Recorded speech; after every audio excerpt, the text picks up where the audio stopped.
Everyone thinks because you're a zombie, you don't know good coffee. Well, they're wrong. We have very active lifestyles. It's not all wandering the countryside aimlessly or scaring passing motorists. And we all love a good cup of joe. And there's only one brew that gets my seal of approval. Deadly Grounds coffee is my guilty pleasure. Bold, robust, delicious. It's coffee that can wake the dead. With over a dozen different roasts and flavors, Deadly Grounds can satisfy the most finicky of coffee addicts. The aroma is so intoxicating. It brings all of my neighbors out of the woodwork. Deadly Grounds coffee. Coffee to die for and zombie approved. It's good to get a little deadly.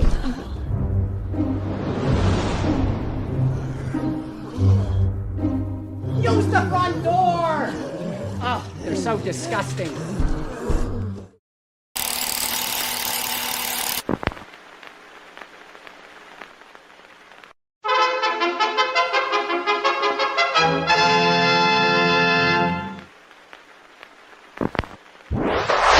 Persons under 18 will not be admitted.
Well, hey, it's Wednesday, and you're always expecting Leo. I know you were, but unfortunately, he's under the weather again, so I get to screw everything up again tonight.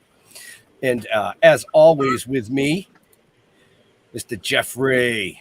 Happy Wednesday. It's Wednesday, right? Yeah, it's the 5th of July. We had the 4th of July yesterday. I'm glad that shit's over. That right? It friggin' rained. Oh, yeah. It poured here. I don't know about where you guys were, but holy hell did it pour here. Wasn't much fun. I couldn't even cook a hamburger on the grill. I was so bummed out. So should I throw it at the co-host that we have tonight? Oh, of course. That's why he's here. Oh, okay. And joining us as usual when Leo is not Jaja. Yay! It's me. Oh my God. It's like I just saw you guys. I feel like a few days ago. I know. So nice. It's almost like you're becoming family or some shit. Oh, Christ. You know, people use that word and then all of a sudden they kick me away. I'm like, that's exactly like family. Oh, well, I'm not going to do that. I'm going to send you my Christmas list. Oh. Well. So. I thought the term was coattailers. Well, that's it too. Yeah, coattailers. Okay. But we're not here to talk about we're not here to talk about us tonight.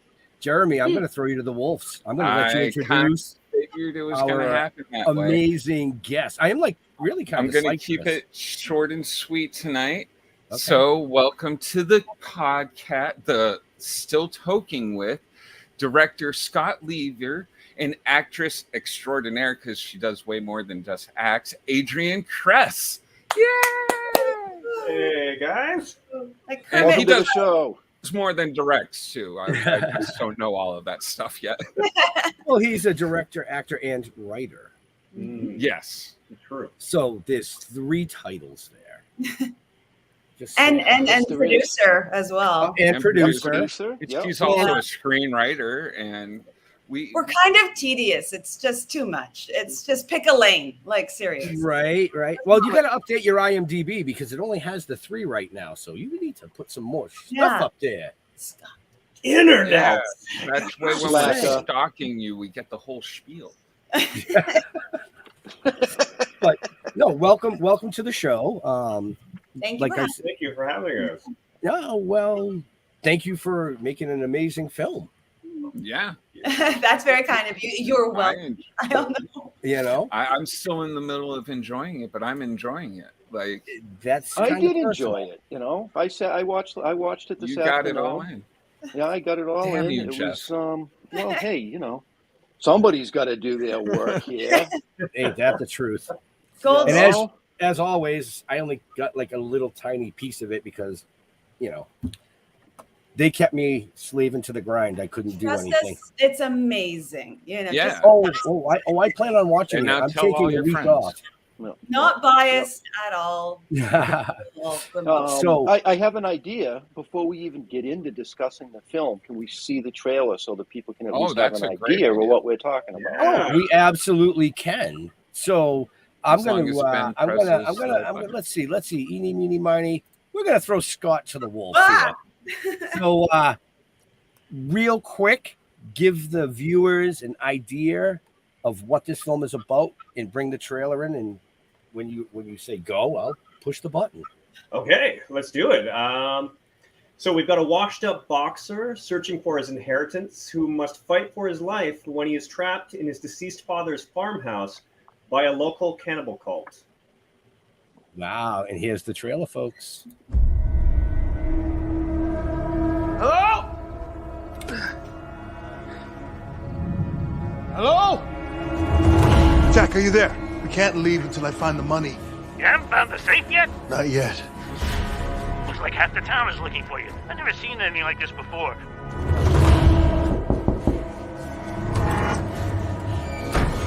Who is in my house? Your dad gave me keys. I didn't break in. Your dad, he told me that if anything weird happened in town, that I was supposed to come here and hide. The whole town's acting bizarre. You afraid of the dark, Ben? Why are you doing this? I promise you haven't seen anything yet. Something demonic is going on. We're gonna finish what we started.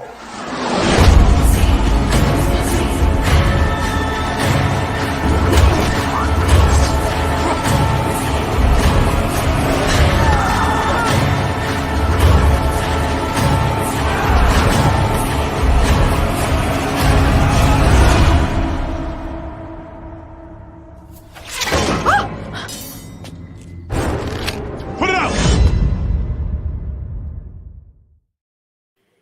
Bravo. All righty then. So the first thing I want to say about this is I love the use of the lighting. Thank you so much. That You was know, it really made an impression while watching this movie. You I know, agree. just the way it was done. You know what I mean? I mean, why some guys walking around with a little stupid flashlight, I'll never understand personally. But you know, it was really cool. It kept it really like freaky in a lot of situations, and I really liked Same that. with the music, like very like from beginning to end, well, almost the end. Like it definitely gets. I think I was more terrified with the music than like the jump scares. Like there were a couple of jump scares. The harpoon hook thing, whatever. That one caught me off guard. Nice. But That's good. the music's very good in it. Keeps you in the movie. Thank you. Yeah, we were very lucky to have an amazing composer, Simon Passmore. We had over, like, especially it's quite an honor for, we're quite a small indie movie, and so we had over 400 composers apply for the job to compose for the movie. And we ended up finding Simon, who is actually based in the UK, and his work was so great. And we'd approached him because we were so inspired by the music in The Shining, because it's just so interesting and upsetting and scary, and it's almost more of noise than music, and it's just atmosphere. And so we gave it to him, and he just sort of went with it, and that's what he came up with, and we were just so happy and lucky. And he's been a dream to work with. It's really weird to work with because we're in Canada, in Toronto, so we've got about a 5-hour time difference. I could tell by one of the actors' accents. I was like, "Oh, they're Canadian." Yeah. and I'm just we're all just so polite in the movie. But so working with him was almost like working like in the future and in the past. Like we would be getting him things at all hours, and we'd get stuff back from him at all hours. But he was so invested. He would get things back. Like I feel like he would send it to us like 2 hours earlier. Like he was so quick. And he's been so like he's like when can we share the soundtrack, and the soundtrack is available now and stuff, but it's we were so lucky to work with him, and he's so gifted. Anyway, I have to sing his praises, not literally, obviously. That would be a great soundtrack just for a haunted house to have going, telling you really creepy sounds and stuff. Very good. Right. Now you both wrote this, correct? That's right. Yeah. With the lead, Ryan Allen, who played Ben. So the three of us. Oh. Yeah, did you ask for his input, or did he just give it to you? Actors. Column A, column B. No, I mean there was obviously pre-production when we were all just working as writers and wearing that hat, because Ryan's also a producer on it as well. So we were all working together in pre-production in general. But honestly, Ryan is an amazing improviser. So beyond just the writing of the screenplay, like on set, my hardest job was not laughing during a scene when he would improvise. Especially, I think you've all, minus Ben, made it to the big sort of cult confrontation, and we're on the porch. There were a few lines there that he improvised, and it's so intense, and big stuff goes down, and I'm just like, get the tears, get the righteous anger, and then he's improvising these lines, and he's amazing. He's very, very talented, and also an opera singer, which, did not factor into this movie, but just a fascinating. Oh, that's too bad. Wow. Should have had a whole musical scene. That would have been perfect. Like a dream. Maybe the sequel. So, Scott, did you throw that little part in for yourself just so you could get a credit, or? No, honestly, I didn't want to at all. It was purely budgetary, because we were shooting during the height of the pandemic with initial photography. We were only allowed to have the union only let us have so many people and crew in the house at any given time. And it was literally just, we didn't have enough people allowed. So I had to throw on a cult costume at one point just to pull it out. So it was definitely the hardest thing ever to throw on one of those sack masks and then run back out and watch the playback and then run back out. It was bonkers. Well, it's kind of funny because I'm watching the movie. I'm like, all right, I know he's in it. Where is he? And then there you are. I'm like, oh, okay. Well, that was short-lived. Yeah. Just take an arrow in the back. Yeah. And I'm glad you liked the lighting. It was obviously when we approached to make the movie, we were like, well, how do we make, they're trapped in a cabin. How do we keep that visually interesting as well? And one of the things we wanted to do was have the actors kind of do a lot of self-lighting and stuff with flashlights and lanterns, and keep these shadows moving and get reflections in the windows. And I think the thing that me and the DP Nelson Rogers talked about was we wanted to create a movie that was sort of the characters were trapped in this ocean of blackness, clinging to little islands of light, and just trying not to drown in it, basically. And so I'm glad that people are reacting well to that. It was well done. Yeah. It was a lot of work to find lanterns that are not just like flashlights that go forward, but have a little open bit that shine up on the actors' faces. And at the same time, because sometimes you can get the little lantern one, but you can't get the flashlight one. So honestly, I was just happy that worked. Although we're all, of course, lit ghostly from below. So the most flattering lighting in all of cinema. For sure. Every Did you time use like you guys, the little push button lights on the top of their shoes? oh, there you go. That would have been so cool. You know, every time you Perfect. guys walked off the Yeah. porch into the dark, it was crazy. I was like, "Oh my god, Oh. they disappear!" Yeah. Yeah, Okay. they so faded this- right out. Yeah, it was really cool. yeah, that is not. Sorry, you can see my enthusiasm. Yay, dark. But so that's up in north in Ontario, and there was no obviously we did color correcting, obviously we did a ton of posts, but there was no actual post for that dark. When people left the circle of light that we had for them, they disappeared like that. And to the naked That's eye as crazy. well. It was so cool, but also really freaky because at one point we actually did lose lights. The power went out and stuff. And Scott talks about like sticking his arm. It's very Snowpiercer actually, like sticking his arm out into the dark and it just disappears. Wow. And it was just so black. So yeah, anytime somebody backs off into the dark, that's how it was. So now, was this you guys' all first time filming together, or I know some of you known each other, but like it seemed really the chemistry with everybody seemed really well, and like everybody seemed to fit in their places. I'm so happy to hear that. I've worked with everybody. I think most of them I had worked with in the past on previous projects. I'd directed Ryan in a little mini series called Fair Trade. Adrienne I had worked with before, and we actually are married, so we are. So we. I'm not sure if you know that. We have some He's in chemistry. the room right over there. Oh, I was just wait a saying minute. that. All right, so now you definitely know they're married because they're in separate rooms. Yep. already. Oh yeah. I'm not sharing my computer space. No, she's not sharing that good He's lighting. in the shadows. Yeah, we're literally in different rooms right now for good cameras for you guys. Mm. And then Todd, who helped us, who's a producer on it, Todd Campbell, and also did fights. He plays Ted. The role may or may not have been written for him. Initially was written as Todd. So that's why Ted was a freak. Yeah. Like when he's just like, "Get out here, Ben." Like I was just like, "What the fuck's going on?" And he is just I have worked with him for so long. In fact, he's the reason Scott and I know each other because he cast me in a show. So he's part of the fight community, stage combat community, especially in the theater community in Toronto. And they had this amazing show called Duel of Ages, where it was essentially just scenes of various fights over ages, like over time, right? So starting very oldie-timey and moving very contemporary. Mm-hmm. And I was like, look, I can't fight a ton. I can do a bit, but if you need just an actor, and he did. And then he accosted Scott completely independently on the subway or something. They saw each other. He's like, I need a scene. Can you write me something? Scott ended up accidentally also acting in it. And we met and we were friends for a while. But then, It's amazing so how Todd is like responsible for all of it.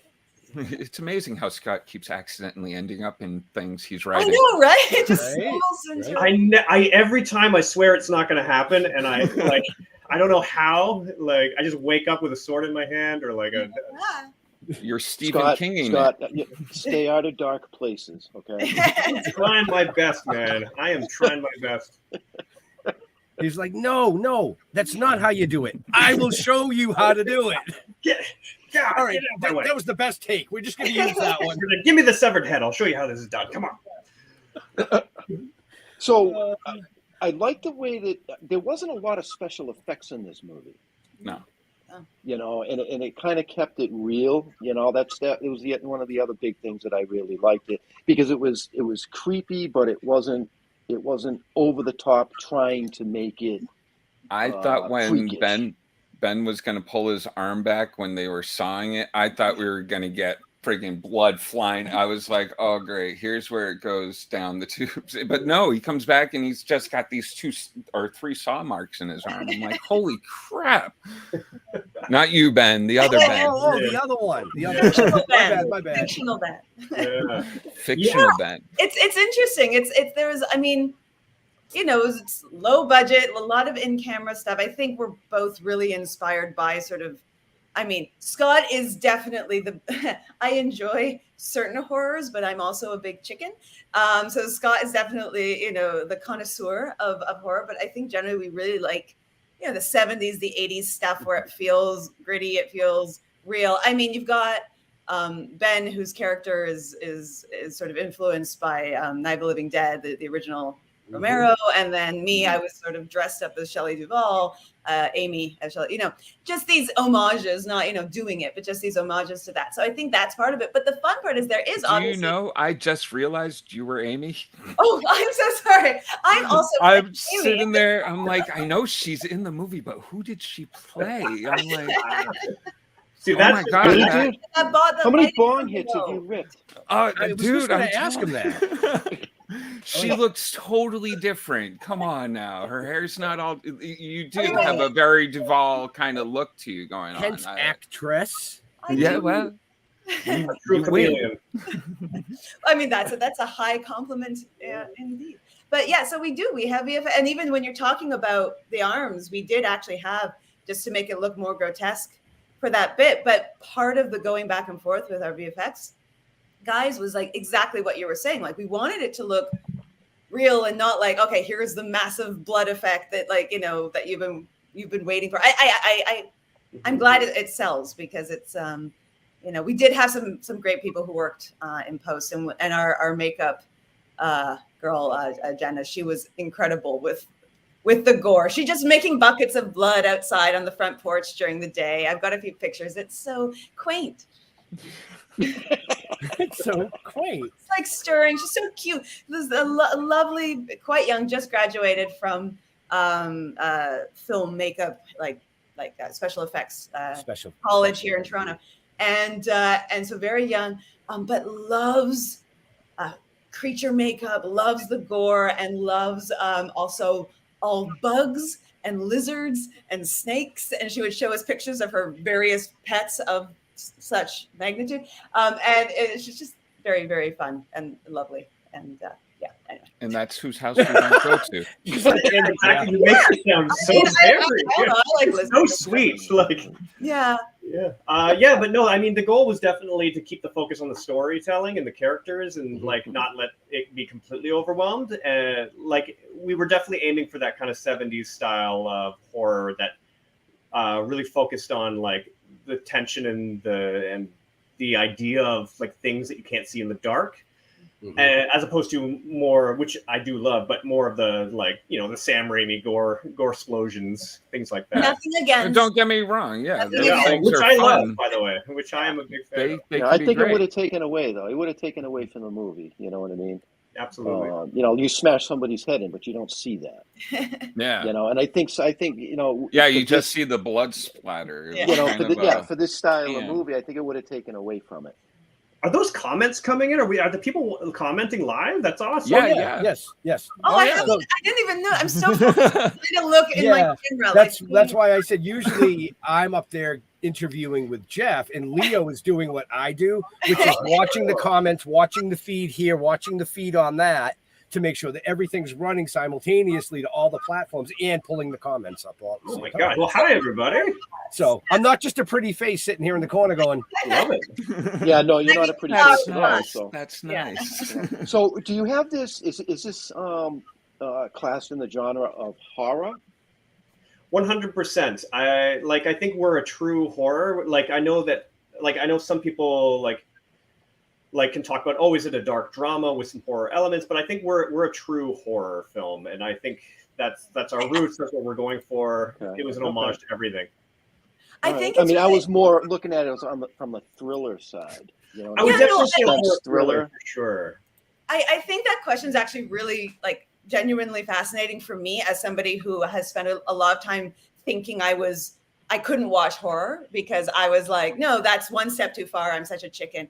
And I realized, the more, I've gone and more that Scott has helped me watch some more movies, that the line between thriller and horror is very fine.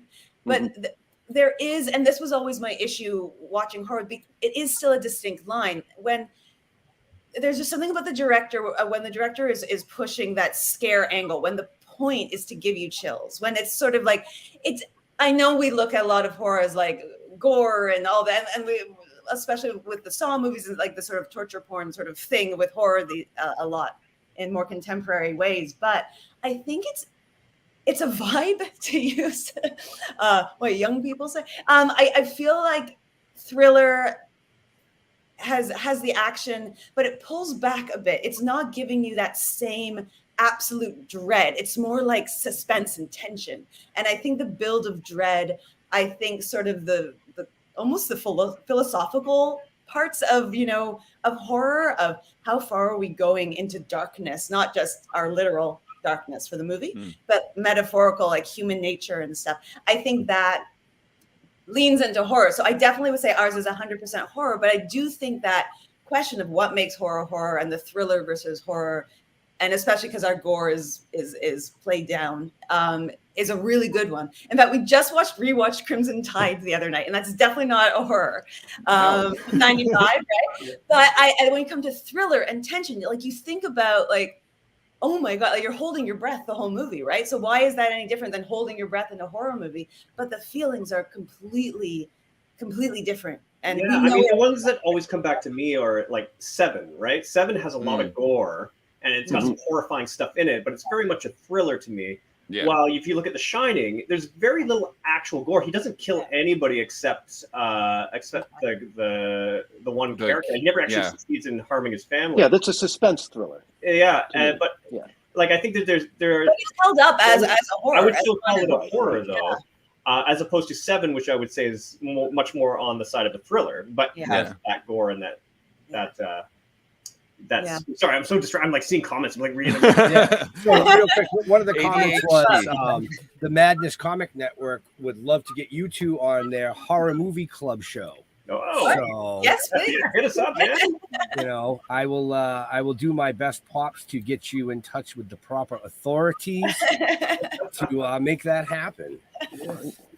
I mean, I watch a lot, and I mean a lot of horror movies. Yeah, Jeff's a horror freak. Yeah. The two of you then. Oh no! Myself, I'm more into pop culture stuff. Jeff is definitely because of Jeff, Jeff and Ben. I've had to start watching horror because they keep asking me to come on this show. I mean, you're like me, and then Jeff and Scott are like buds. By the way, is your background? Sorry, don't me. This is what I do.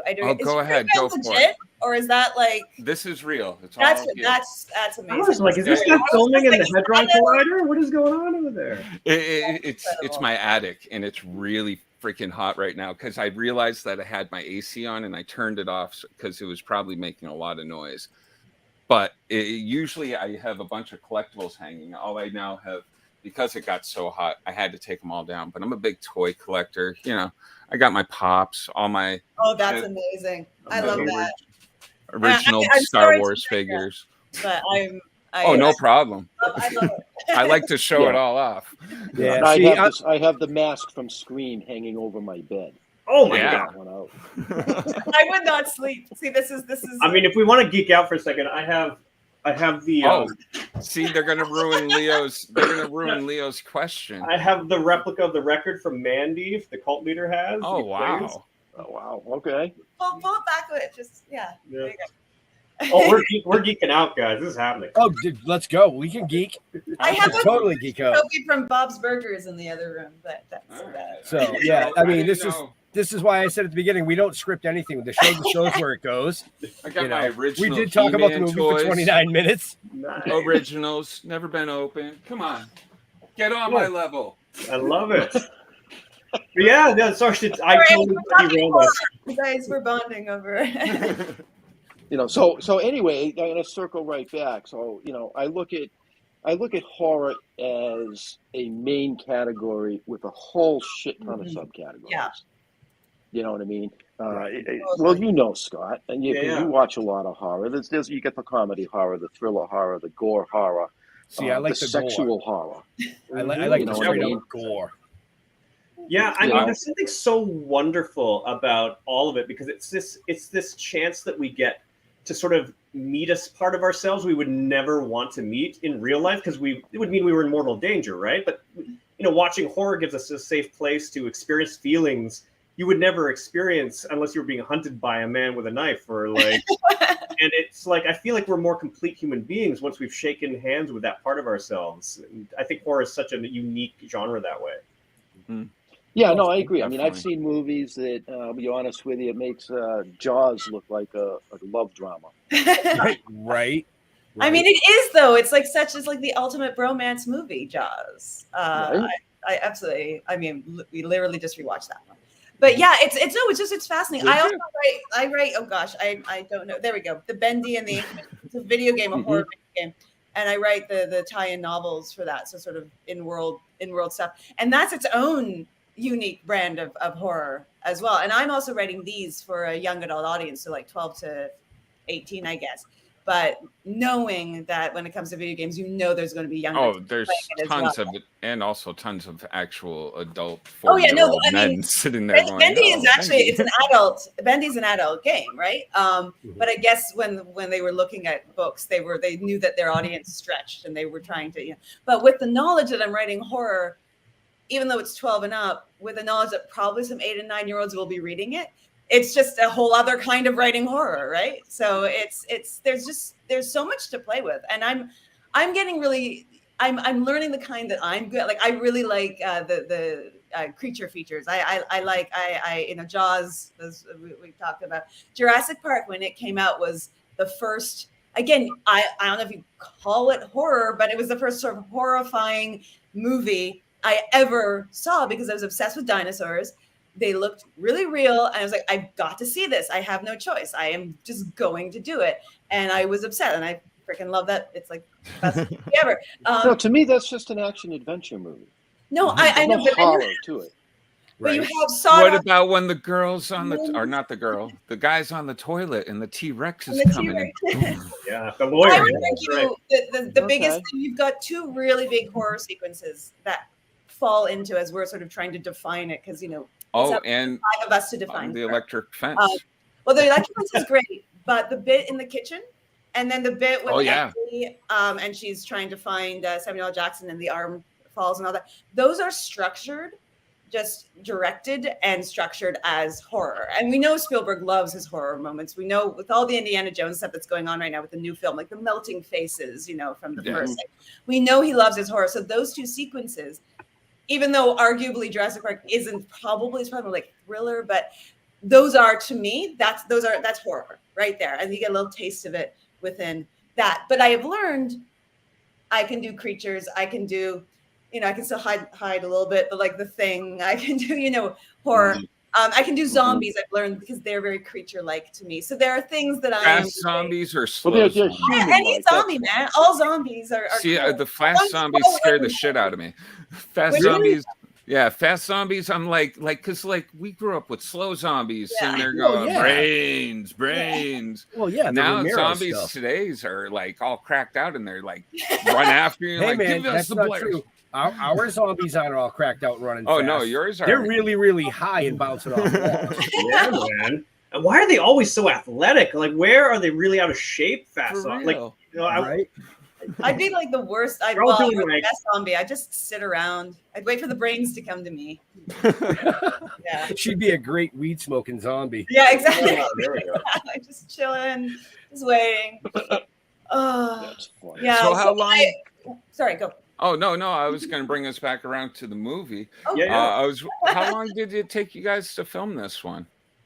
So we initially went to camera for 2 weeks, so 13 overnight days. So we just shot it out, and then that was in the middle of the pandemic. So of course everything was crazy with the film industry. A lot of us were working on other shows, like a lot of us were film crew. So when the industry shut down because of the pandemic, we were like, well, let's go up to the woods and make a horror movie. Yeah. And which was so much fun. But then, of course, the industry started up again like crazy once things opened up because everyone had to catch up. So it took us a year to get our pickups, basically. So we came back a year later, got the pickups, and then we started looking for distribution. And we started doing the festival, or the Blood and Snow Festival. And so, yeah, I'd say about 14 shoot days. Yeah. 14 days, I guess, including the pickups. Yeah.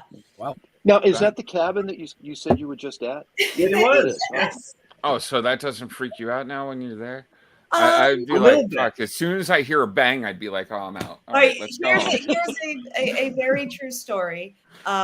I was up recently with with a couple girlfriends, and we were just like a weekend. We hadn't seen each other again, pandemic. So we are like, let's do a weekend.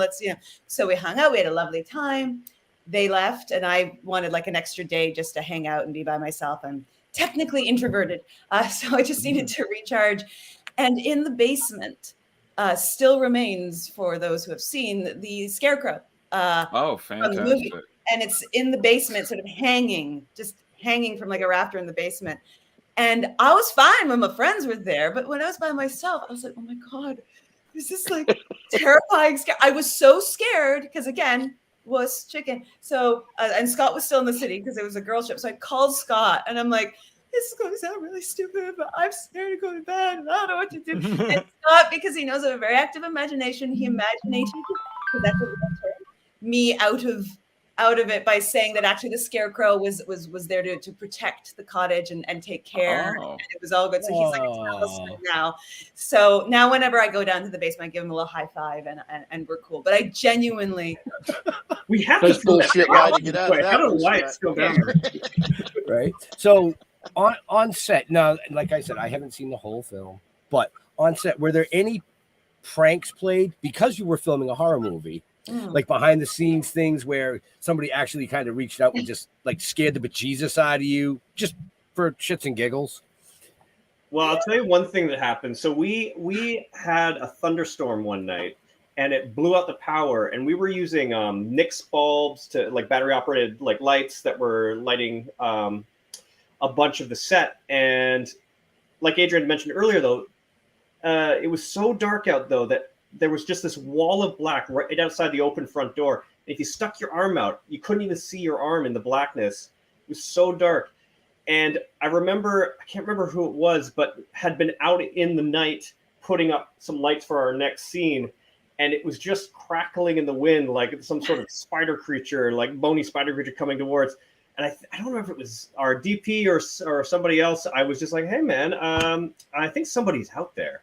I think someone's out there in the dark. And I just remember him being like, I was like, you should go check the lights. And just you hear like this clickety-clacketing noise, like kind of moving around in the pitch black. I'm like, I don't know, man. Should we go out there and go get the lights? Or and I mean, that was probably the worst thing because it was genuinely so dark that you were worried you were going to die at any moment.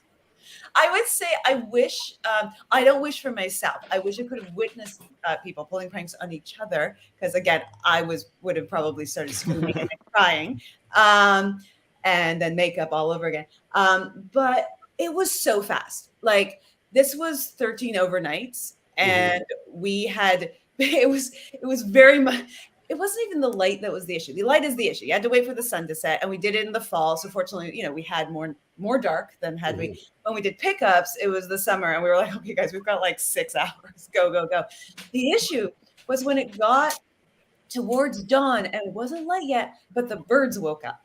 And then you could just hear them just talking and, hey, what'd you do last night? Oh my God, that's so cool, man. Like going and going. And you're just, oh my God, okay, well, I guess we're done. So the time was so limited that I don't think anybody really, we were just go. We were definitely just flying because it like for a feature film, 13 nights is not very many, especially for principal photography. So we were definitely like balls to the wall. But I'll tell you the craziest thing that happened though is that there's a military base up there. And of course it's in the middle of nowhere in pitch black. And we're the only ones setting up lights in the middle of this, forested area. And then the base, I guess, sent out like a chopper and it was coming down. And suddenly this big searchlight came down because they were like trying to find out why this group of cultists are out in the middle of the threatening these poor people in a cabin, basically, with proper lighting. So the worst porno being shot. So, yeah. And then we were like, oh, God, I hope they don't keep buzzing us because this is going to really ruin a few shots. Right. We definitely had to. We definitely, did you do due diligence with locations and stuff. So our neighbors, we'd already talked to them on like the Facebook group for this one strip of like this one road in the middle of nowhere where the few people who live there. But we definitely were like, just if people are screaming bloody murder at 3 a.m, probably okay. Just it's gonna happen. Probably okay. Probably okay. 6 months later. Somebody screaming out there like, they're filming again. They're probably okay. They're probably okay.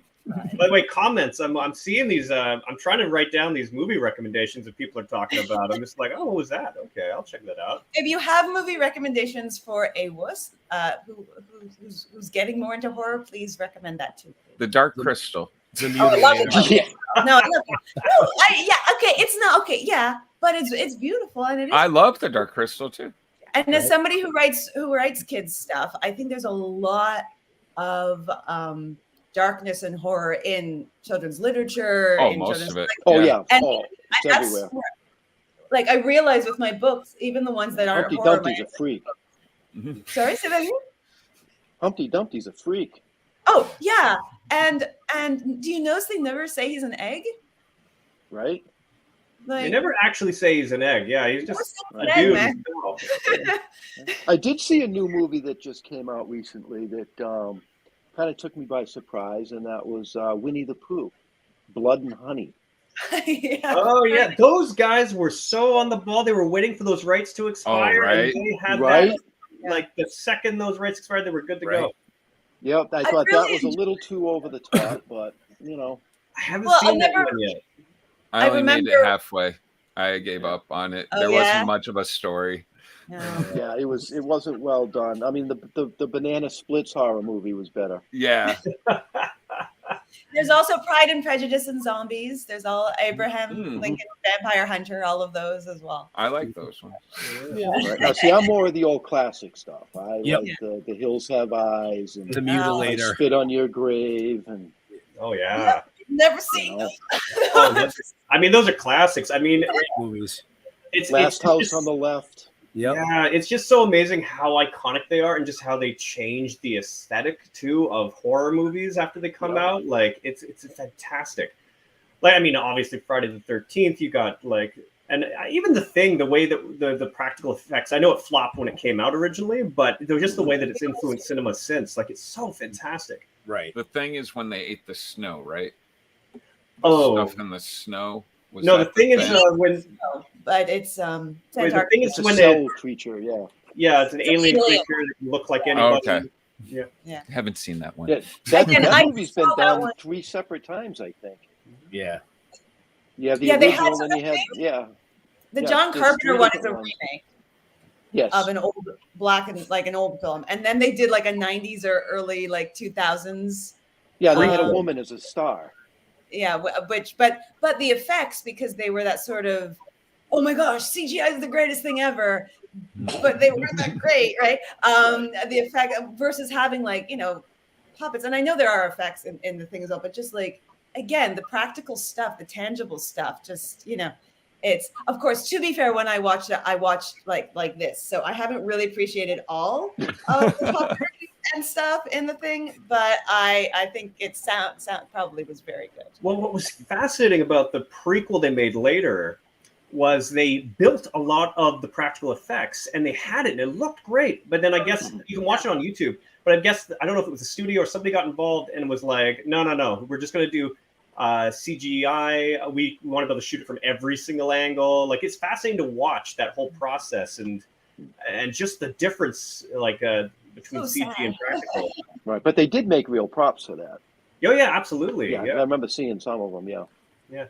Yeah, which to me is important. That's Absolutely. very It just looks so good on camera. Like I shout out to the guys who made The Void. Like their practical effects are just what makes that movie so fantastic. And the creature effects, and just the way they're shot too. Like it just brings the movie to life and it brings the creatures to life. Like it's just great indie filmmaking. No. So I speaking think of, it's time. I recommend a movie for you. It is a comedy horror. Oh, I was waiting for this one. Okay. There's actually, they just came out with the second one. It's called Don't Fuck in the Woods. I mean, solid advice. I mean, I can't deny that. Can't go wrong with that. You can't go wrong with a title like that. You know what I mean? And it is a horror comedy. It's a gory one too. Yeah, horror comedies, though, I think this is what horror comedies push the gore so far because that's part of the gag, right? So Yes. there's part of me that's like, actually, give me a really, really serious horror movie over a horror comedy recommendation, because those horror comedy, oh my gosh, they're just, and they catch you off guard. I mean, this isn't a horror. So what I'm about to say, but I have actually seen Shaun of the Dead because, like I said, I've been into like all the zombie stuff lately. But oh my god, Hot Fuzz. Hot Fuzz was funny. It was so funny, right? But there's a little bit of that gore in it, which they do like, because it's a comedy. It's really there. And I remember I was watching it. Spoilers if you haven't seen it. And I'm watching with my friend. She's already seen it. And I'm like, okay, so you're going to tell me if there's a jump scare or if anything's going to be like cut to that's gory, because I know this kind of film. I know these kind of guys. I know they're going to do that. You're going to tell me. She's like, absolutely. No, I've got your back. I'm like, okay, great. All right. Okay, so Joanna, all right, there's a guy with a scythe right now, like dressed like, like death, like with a scythe. Should I be worried because there's a guy with a scythe? Like, she's like, no, you're fine. I'm like, are you sure? Because he's carrying a motherfucking slide. And I'm like, no. Cut to the next, and it's 2 decapitated heads on a road. And I'm like, ah! And I do, this stupid thing. And she's like, oh, yeah, I forgot about that. Like, there was a slide. Anyway, so that's gun. You gotta. If you see a side, someone's gonna use it. Oh yeah. No, see, I use that as a decoration in my cabin. Yeah, see, in the woods. I think we differ greatly because like that kind of horror I can deal with, like the fake stuff. Okay. I watch these doctor shows with my girlfriend, and I cannot handle like they'll have like intestines coming out of and I'm like, what the fuck? We don't need to see that. Just tell me you're doing it. There's some of those shows. Is it like an episode of like freaking Grey's Anatomy? I think where like this guy's face off, like eyeballs, but like, and I'm like, what the heck? You're like a soap, like. Oh yeah. Why are you making me watch this? It's. I mean, yay to like all the like effects guys and all the makeup. Oh, for real. And all the props people who get to work on it and get that opportunity, but boo for my. Well, I just love the idea of the ADs like on set being like, do we have the face? Do we have the face? We need the face. Yeah, fly in the face, guys. So, but we are here to talk about your movie. Oh yeah. Oh yes, our movie. So how has the film festival reception been? Hey. Oh, my bad. Did I tell you could talk? Oh, sorry. Bad boy. Me. For all our viewers, because there are a ton of viewers and a ton of comments that were coming in, let's play the trailer again. Because we kicked it off in the first couple of minutes. So as you guys kind of know, like some of our viewers are like a little chill and they come in halfway through the show. So I just wanted to say, but let's go to Adrienne this time. We're going to let you bring in the trailer. I don't have the one-liner memorized, the elevator pitch. Okay. You can just say, here's the trailer. Here's the trailer for The Devil Comes at Night. I'm in it. Hello? Hello? Jack, are you there? We can't leave until I find the money. You haven't found the safe yet? Not yet. Looks like half the town is looking for you. I've never seen anything like this before.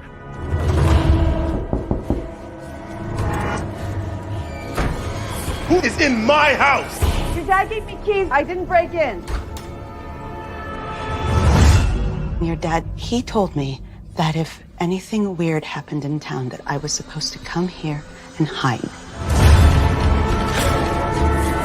The whole town's acting bizarre. You're afraid of the dark, Ben?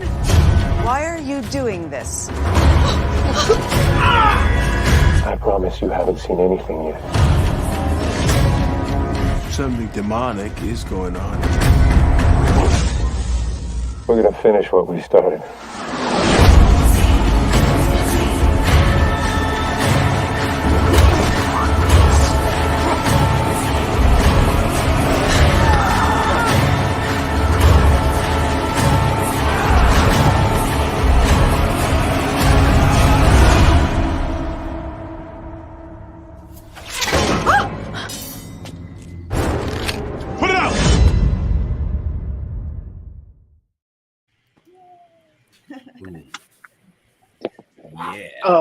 So my next question after seeing that again is, were there any movies that influenced the filming of this one? Because I see a couple in this movie. I see it in the trailers. Yeah, I saw. Yeah, oh yeah, absolutely. Yep. The Shining being one of them. 100%. I mean, Night of the Living Dead was a big influence. The Shining was another major influence for sure. I mean, a lot of like the John Carpenter stuff was playing big on our minds when we were writing it. I think it was always sort of a loving tribute to the movies we grew up on as far as horror goes. So yeah, we really wanted to, and I think the 70s and the 80s were kind of where we were playing, where we kind of wanted kind of a gritty look to the film and have characters that might not be your typical protagonist. So Ben, for example, the lead, is this washed up boxer. So as opposed to, you know, the college co-ed or the overworked dad, we were like, well, what if we took like a really physically imposing boxer and put him in a horror situation? Could we still keep that intimidating? Could we still make the audience fear for him? And, you know, that was sort of the basis and sort of turning the home invasion movie on its head. We were like, well, instead of people trying to break into the house, what if we made the characters slowly realize people are trying different tactics to lure them out of the house? How could we do that? How could we keep that scary? So yeah, that's suspenseful because it's also like, well, we'll just stay in the house then. Yeah. So obviously, so Night of the Living Dead, the Crazies, like there's a lot of that sort of flavor in it. Right. And I don't want to say too much about it, but that twist at the end was fantastic. Oh, thank you so much. I don't want to ruin it for anybody, so I'm not even going to talk about it anymore. Yeah. Because even Jaja has. I'm like, hold on, I got 15 minutes left. We can go back and watch. Right. Just go watch, come back. Yeah. It's funny too because with you know the Shining influence, which was always like from the beginning for writing the script, when we decided we were going to do it at the cottage and at North, it was just so wonderfully convenient that my parents built this place in like 79, 80. So you've got that like wood paneling that's like going sideways. That's so of that time and very also kind of Twin Peaks esque as well. And that just was the set, like the house itself was just such a wonderful character to have.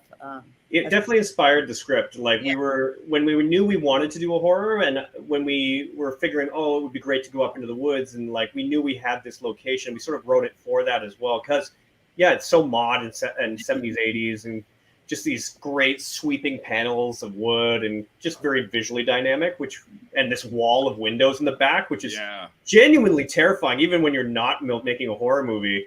Like you're just standing there with this black wall. Yeah, I don't know if I could live there at night. And like, hold on, something's coming out of the woods. I know. Yeah. Well, see, when I'm up in Maine at my place, I get a lot of stuff thrown in my head from all of these movies that I've watched. Oh, dude. Because it was built in '68. Oh, it's all wood on the inside. Like I said, I have scythes and sickles and antique hand saws hanging from the ceilings. And, yes. I mean, it sounds like you're safer than anyone. Like nobody's breaking into that place. They would walk right out. Well, they'd have to find it first. That's key. I mean, it sounds like a Stephen King novel, to be honest. I was going to say Maine, like all of this. Maine? Yeah. Like, it's we've been rewatching just a bunch of like, I don't know, 80s, 90s sort of action, just fun. And we rewatched Twister recently too. And I don't know how well you guys remember your Twister, but there is a moment towards the end when they run for shelter in a barn and there's like saws and not like all these things hanging. And then she's like, who are these people? And they have to like run out again. That would be your home. People like running in like to get away from the crazy person who's chasing them. And then they come into your home and like, fuck that. And well, new guests, when I bring them up there, my job is to kind of freak them out. And one of the things that we do is, I mean, literally I'm in the middle of the woods. I have no electricity, no running water. Wow. Okay. So what we like to do is go for a walk up the road at night with no lights. Oh, no. You know what I mean? And just doing that. Yeah. I mean, 2 o'clock in the morning, you'll hear the packs of coyotes off in the distance, and those coyotes kick in. The stars must be amazing up there, though. incredible. Yeah, it is. I've had people up there that have never come back. Wait, I mean, they've left and just not returned. They just wanted to stay. Well, I'll leave that up to conjecture. Yes. You know what else I want to shout out is David F. Sandberg, the director. He has a great. He was the one who he's currently did the Shazam movies, but before that he started in horror, and he did that viral YouTube video Lights Out that became a feature film, and it was fantastic. But he has this great YouTube series where he just talks about filmmaking, and he's got a great one about real dark in horror movies, which was very influential on us. But just the idea that there's a difference between when you have kind of the fake darkness in horror movies where you can kind of see everything. It's not really dark, but it's like, oh, where's that light source actually coming from? Versus when the characters, you literally can't see any more than the characters can. It's actually black. And I just love that in movies. I love the way he used it in his movie. And we tried to do something similar with ours where it's not just dark, it's black. Like you cannot see anything that the characters can't see. And I love the way that they do that. So that was kind of a big influence too. And again, because we knew we were filming up north, we knew that was going to be doable because it's not like, a car is going to drive by and light up the set, or like there's not going to be a street lamp or any ambient light. So much so that when our actors were walking to their billets and stuff, they would pull out, originally we're like, oh, would you like to take a flashlight with you? And they're like, no, I got my phone light or whatever. It would be like shining light into nothing, basically. Yes. Yep. Oh, yeah. It'd be like your place. Yeah, the only, I think that, correct me if I'm wrong, but you must have followed the moon phases in order for you to film this. This was so much stress, Jeff. You have no idea. But, for me, because this was so fast. It was so, all right, COVID has shut everything down. Let's make a movie. The screenplay was written in like a month, less. It was, and then we shot it right away. When we got there, I then suddenly, my heart dropped just into my stomach going, oh my God, the moon. What about the moon? And because I grew up, I've been summers up there at the college, and I used to work for a theater festival as a theater technician as a high school student. And so we'd be working till 2, 3 in the morning, and again, chicken. So I would come home, drive, park at the far end, the dark that they disappear into. At the end of that, I would park the car, and then I would run across the lawn and go into the house. But when the moon was out, and you don't see this in the city, you just don't. When the moon was out, you could see the entire lawn. You can see everything. You can see the It's neighbors. amazing. You can, and they're far away. You could see things. And I was like, okay, I still jogged, but I didn't have to sprint. So when we were up there, I was like, we didn't even think about the moon. And we were just so lucky because I started panicking about the moon. But then when we did the pickups, we definitely because we have one night, it's the summer. So we have this much darkness to begin with. Then we definitely made sure to schedule it so that there was no moon for that. Okay. But yeah, because that was one of the things I was actually looking for. Yeah. I was looking for that ambient light that was coming from the stars. You know what I mean? Because a very clear night up in my place, I mean, even if there's no moon, the stars alone still will light up the woods. Yeah. Well, just assume that night was overcast for the film, the setting that evening. Yeah. An overcast night is absolutely perfect, and like you said, it is pitch black. You put your hand out, you can't see your fingers. Can't see anything. It is terrifying. And again, you mentioned coyotes. We had those a few nights where it was they just start howling, and you're just like, I would be walking to Holding, which would be down down to the next farmhouse down, basically, or whatever we would call it, and you would just starting to hear them coming from around you, and it was pretty terrifering. It actually informed some of the post sound design, which is really cool. Yeah, that's cool. sort of not. It's not there's obviously dog barking because that's a plot point, but the actual in some of the ambient sound, it's not quite howling, but it's sort of that feeling of that. Yeah, when we sent the sound to our sound design guys, we actually took a recording of coyotes out in the woods. And we're like, if you can do something with this is what we were experiencing. We just found it so effective as ambiance. If you can, not literal, but yeah. Yeah, The real faint in the background kind Yeah. of thing. Yeah. Yeah. for tense moments, it shows up when it's there are moments where it's literally Right. crickets. Well, you guys are lucky because I mean, when I have guests up there, I pray for blackness at night, and I make sure that they drink a lot of beer so that they have to get up at 2 a.m. to go pee because I have an outhouse. You have to go outside. Fantastic. That's amazing. Yeah, That reminds me of like when I would go to summer camp I for like a month in the summer, and our cabins, they did have electricity, but they didn't have. There was a where the bathrooms were not in the cabin, and I guess we were some of the older kids. We were at the furthest, so we were basically at the void of blackness, right? And there was a group of us, like 3 girls or whatever, and we would just wait to brush our teeth until just before lights out so that we could like walk in the dark to the bathroom and scare ourselves and then like run back. There's nothing more fun than scaring people. Sorry? There's nothing more fun than scaring people. Right? Other people, I love scaring other people. I still run up the stairs anytime I have to turn off the light in the basement.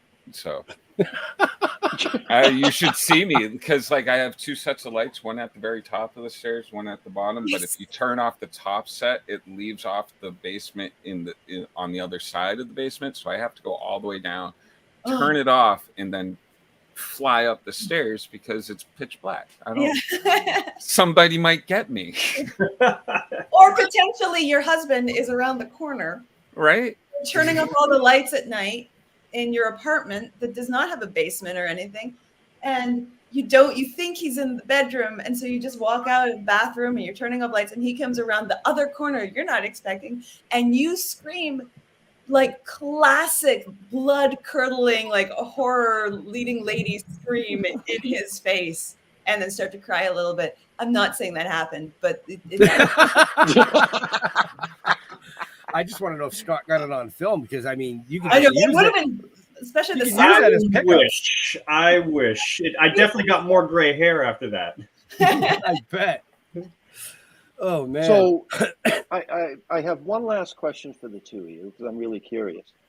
Have either one of you experienced a real life phenomenon or situation that you could not explain? Real life situation I could daily, man. I can't explain half the stuff that's happening. But are you talking supernatural? Like supernatural? It could be ghost. It can be whatever you experienced. Well, the weirdest thing that ever happened to me was I was out camping one night, and we would just take our sleeping bags and do open air camping. So we would just camp under the stars in the middle of the woods. This was in the Allegheny Mountains up in New York State. I think that's what it was called anyway. But yes, we were camping, and it was the middle of the night, and it was just pitch black and just a sea of stars above us. And then out of nowhere, the entire night lit up bright purple. And it was as bright as day, but purple. And then this gigantic fireball just went across the sky, and there was a sonic boom, and then everything went back to black. And to this day, I have no idea what that was. I've never found like a comet or anything. But my favorite part was another guy who was camping with me woke up, and we were teens at the time, and he was just like, "Oh man, when's the next firework?"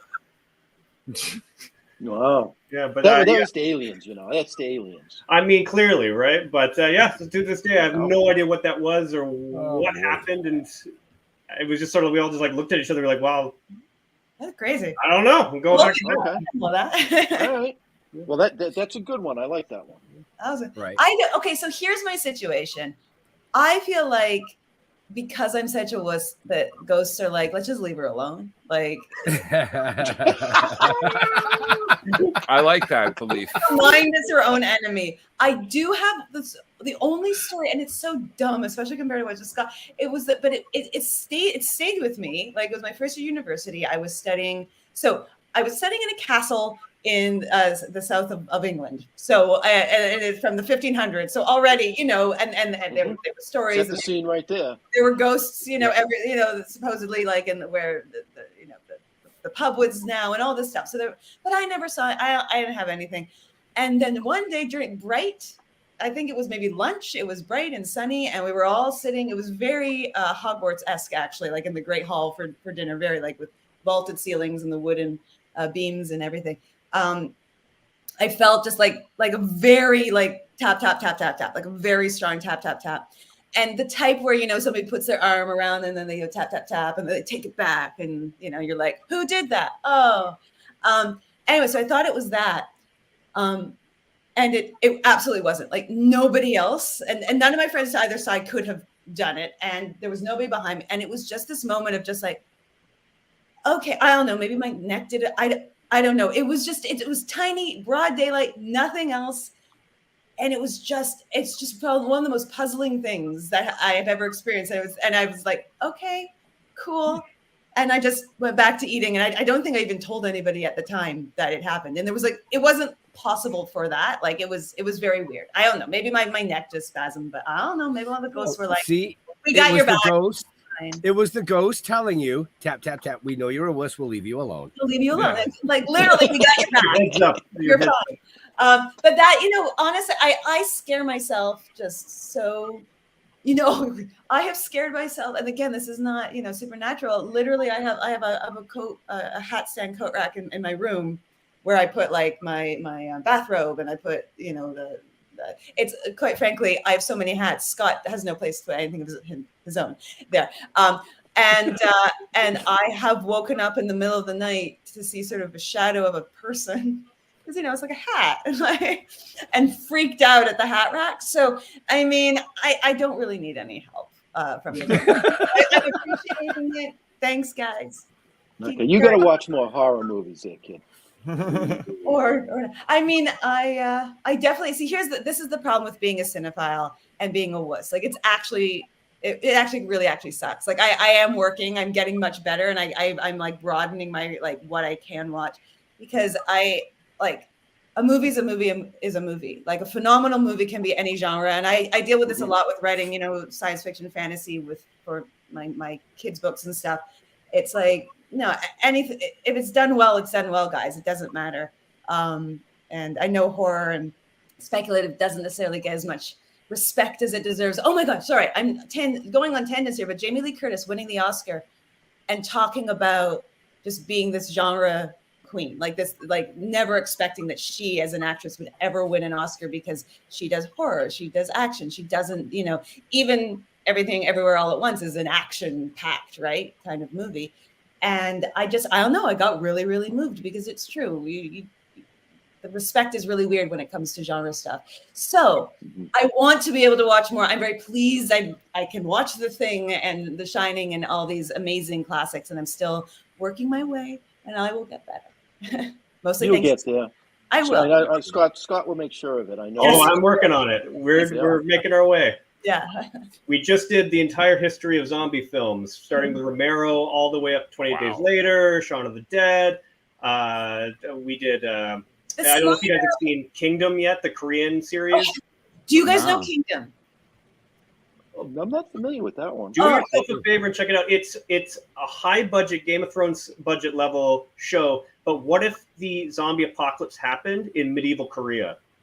And they just play it completely straight, and it's fantastic. It's beautiful. I'll have to check that out. And it's very, at the time, I'm not sure anymore, because it was maybe 4-ish years old. It's not that old. By the time, it was the most expensive production that South Korea had made, most expensive show. And also, it's very much, sometimes some of the dramas can lean K-drama. You know what I mean? Like some of the period pieces. This one doesn't. It's real, and the lore with the zombie stuff is excellent. Anyways, we recommend. There are 2 seasons. I hope there was. What was the name of it? Kingdom. Which is awkward because there are so many things with Kingdom as a title. Kingdom, or but just Kingdom, and it should be on Netflix, right, Scott? Oh, okay, that's even easier to find that. Yeah, I'll have to check that out, because that's right up my alley. Medieval and zombies. Yeah, right. And just the costuming as well, and just it's. Because you're like, it's like that costume looks really hard to wear. That's got to be historically accurate, because that's so impractical. Wow. So, But on that note, we only have a couple more seconds with these amazing guests. There's been a ton of comments. So, and Jeff already asked his last question, so I'm just going to skip right by him. I'm going to do the Leo question for that question. So Jeff, since our famous leader isn't here, Leo, beyond making films and stuff, what do you guys really geek out about? Like Leo always brings up the guy that something with ships in a bottle. He investigates sunken ships. Oh, sunken ships. That's anything to do with sunken, like actual vessels that had sunk. The guy geeks out over that type of history. So. Yeah, I mean, I'm a huge nerd. If you couldn't tell, I love Warhammer. Henry Cavill. I hope you make a series for Amazon, man. I'm so looking forward to it. Yeah, I'm a gamer. I love to read, but mostly I'm a cinephile. Like I am. I like, as much as I love making movies, I love watching movies. Like I just love finding new stories to watch. Like it's my joy. What's been the best movie of 2023 so far? Oh, that's a tough one. Oh God, The Devil Comes at Night. Yeah. Oh yeah, that's right. Yes, that's right. I think I've heard of that one. Yeah. How dare you even ask? Check it out on VOD. Yeah. Right. Well, and I totally missed all of that tonight, but you can find all of their great links and the links to the VOD coming up in the show notes up above or down below, depending on where you're watching or listening to us. So it is in the show notes that Leo probably would have mentioned 5 or 6 times by now. Yeah. We're bad about that. this. Every time you asked him. Yeah, right. So now, same question to Adrienne. Oh, I wasn't sure we were. I was like, where were we? Well, I'm definitely okay. So I, when I was doing theater, again, Scott and I both studied acting and theater in university, and said I really wanted to double major with art history. So I went to an art school my whole life. I'm pretty decent at all the things, but I'm so terrible at drawing and making like pretty pictures. So I think I just admire people who can. So I'm kind of obsessed with art, and I have mostly prints, a few originals, but like mostly prints because that's what I can afford. On the walls. And art history, I took a ton of art history classes in university. And my mom actually, my parents were both high school English teachers. They've now since retired, but my mom still works at the Art Gallery of Ontario as a docent, taking tours. So we get to go for free to all the special exhibits. Nice. So I'm really, really into that. But I will say, to add on to what Scott said, yes, I too am a cinephile. We bonded when we were just friends in that show that Todd, who plays Ted, got us. We would lend each other movies. I never returned them. He was very good at returning them. Actually, when he moved in, we actually made a point of watching one of the movies that I never watched that I had borrowed so many years ago as our we have moved in together movie. But I tell people with this story is it's very low budget indie, and part of it, the funding came from our honeymoon money. We got married in 2019. We were supposed to go to the UK because he's got family there. I've got friends there because I studied there, right? And then what happened in 2020? We couldn't travel anywhere. And so we both were like, hey, well, you want to use that money to make a movie? Yes, I would. So I think that we were meant to be. We were two little cinephiles who used our honeymoon money instead to make a movie. So we definitely like movies. I mean, what better honeymoon than going to the woods and throwing fake blood at each other? Yeah. Right. Doesn't get better than that. See, now I think you just married her to get your movies back. Yeah, right. He's like, she's got a lot of money in movies of mine. I swear to God, she was more excited about the movies I brought when I moved in than me. She's like, "Oh yeah, you were packing. I'm so glad you have it. Oh, what DVDs do you have here? What Blu-rays? Physical media, especially we're learning in the last couple months, you need to have. If you got something you love, you should own it because the streamers they don't care. They're going to pull it. They're going to get a hard copy of the things you love. Anyway, it was very exciting to put it on the shelves. Here, let me alphabetize these for you. Well, it's more by genre, but yes. Genre. So, last question, Jeff. Yeah, you mentioned that you kind of geek out about art. Who's your favorite artist? I'll do the one that I would like. This was I was introduced to him in university, and it just sort of informed so much of what I love. So, Toulouse-Lautrec. who painted, he was sort of a contemporary of Degas and those artists who were all painting sort of these weird, sort of depressing slice of life. Like Degas has a very famous painting of this woman with this glass of absinthe looking just absolutely, she should not be having another glass of absinthe. And so it's just this like, but he would paint, instead of painting like the upper class and like Lautrec, but especially did, prostitutes and dancers and the people who came to Moulin Rouge, who was played, oh my gosh, the actor in Moulin Rouge that played him. Scott, help me out here. Sorry, are you talking about Oh God! Well, you Google why. Talking about Obi-Wan? John Leguizamo. Leguizamo played him in Moulin Rouge, right? But he also did posters for various venues. So for the Moulin Rouge, and his poster art, I just really, really got into that two-dimensionality, like I that flatness, and I'm just sort of I'm really into that. I think I've always been really, I like everything. I can't help it. But I really like the flatness of that sort of style of art. Okay, so you have a lot of wall space in your house then, right? So I don't have a ton of wall space, but I like to decorate like I'm like a turn of the century, like 19th century gentleman in an estate in the country in England. So our walls are like from floor to ceiling with paintings and pictures, and the living room is a dark red. And it's what I decorate and this is why I knew we were meant to be, because Scott really, the first time he ever saw how I decorated, he was like, yes. Have you ever seen Del Toro's Bleak House exhibit? He tours it, but it's also a real house that he has down the street from his actual house. I'm so jealous. So he has matte paintings. He's got Disney cells. He's got props. He's got all film history, but all sort of in his wheelhouse. So all with that horror bent, and and so he loves Toronto. He films a lot in Toronto and around, Shape of Water, Crimson Peak. It's all filmed around here. And so the AGO, bring my mummy back into it, did an exhibit that was sort of recreating his second house that he calls Bleak House, with all of these props and stuff that he brought from that house. And Scott's a massive, who isn't a massive Del Toro fan, but you're a massive Del Toro fan. I'm a massive art fan. So we went to see that. And this time I cried, but this time in awe and not from fear. It was so cool. Like his stuff. That is how I would like to be able to decorate. To paraphrase Hank Green, it's like I want to feel like a wizard who has decorated his house with the trophies of my many weird adventures. Yes.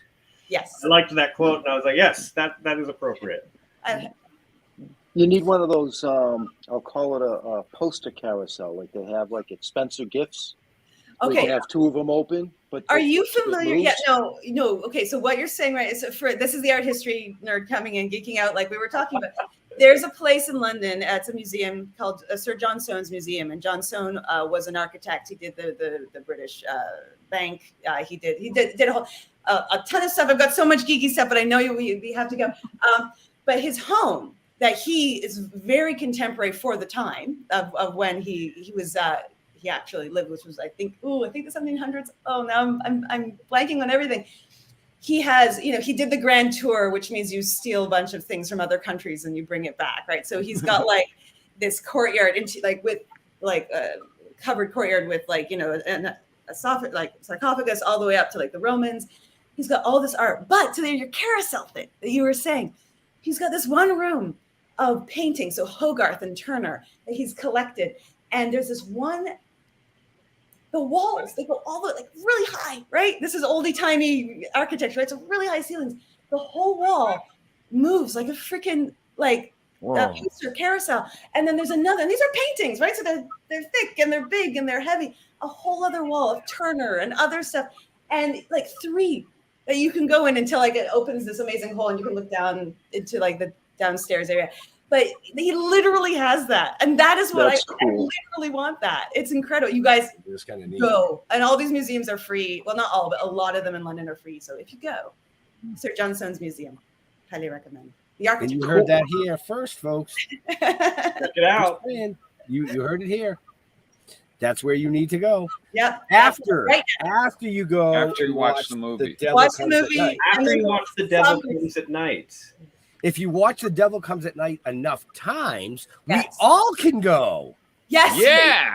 Guys, Let's get them their, Trip to London on us.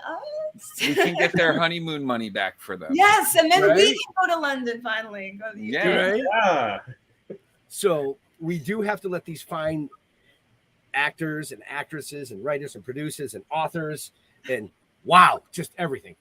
Do have to let them go very soon. So I'm going to do what Leo usually does and go like this. Cha-cha! Hey, you can catch me every Tuesday on Splash Pages at 7 o'clock on YouTube and Facebook, as well, or 8 o'clock, sorry. And every Wednesday night at 9 o'clock, I'm on the Midweek Geeks. And that's also on YouTube and Facebook, and which are all part of the Dorkening Podcast Network, which has over 40 different shows. You should check them all out. Very cool, very cool. So, Scott, where do you like interacting with your fans? You can find me on most social media at ScottLever7. Yeah, Twitter, Instagram. I just joined up, actually, so come check it out. Okay. Those are in the show notes, folks, just in case. Adrienne, where do you like? Oh, well, sorry. I did. Yeah. Anywhere that sort of you can find Adrienne Kress. I think my name is spelt reverse Mary. There we go. So Twitter, Instagram. I am on TikTok, but I really just use it to watch other people's TikToks. And I have a website, Right. kress.com. Yeah. And I have books. That's right. We didn't even talk about her books, folks, but hey, it's in the show notes. Go check them out for sure. You said books. Right? Oh, hey, look at that cool light thing over her shoulder. The devil? Yeah, Did she that's freeze? from the movie, right? I think she Yeah, it froze. is from the movie. Oh, there she is. Yeah. Yeah. Was that a Christmas or a birthday present, Scott, for you? I forget. Oh, I that's think that wicked cool. Yeah, a Christmas present. Nice. Jeffrey. Yeah, don't look me up. No, you go to stilltoken.com. You'll find out everything you need to know about us, where we're going to be, and Token with the Dead on Facebook. I also am on TikTok just to watch other people's stuff, mostly, because I don't do videos. I suck at it. I do want to say, if you want to come see us, we will be out in Greenfield this coming weekend at the Grumpy Cup. I'm not the grumpy one. But we will be there Saturday and Sunday at the Grumpy Cup. We'll have our new novel with us that just came out a month ago. So come on out, check it out. There'll be a whole ton of vendors. It's a barbecue competition. It's a car show. It's a comedy show. There's all kinds of shit going down that weekend. So we will see you out there. Wow. Oh, I guess I got to do And? this. Like in me. No, like Jeff said, stilltoking.com. You can find out everything you want to know about us, from, like he said, the new novel that just came out, to the comic books, to the TV series, to potentially an animation. I don't know. There's all kinds of stuff going on. We just never know where it's going to go. But we do want to thank Adrienne and Scott for coming and hanging out with us tonight. I just ask you guys to hang tight till the show closes so that it can record off. But to all our veterans and first responders, we want to thank you for doing what you do so people like us can do what we do.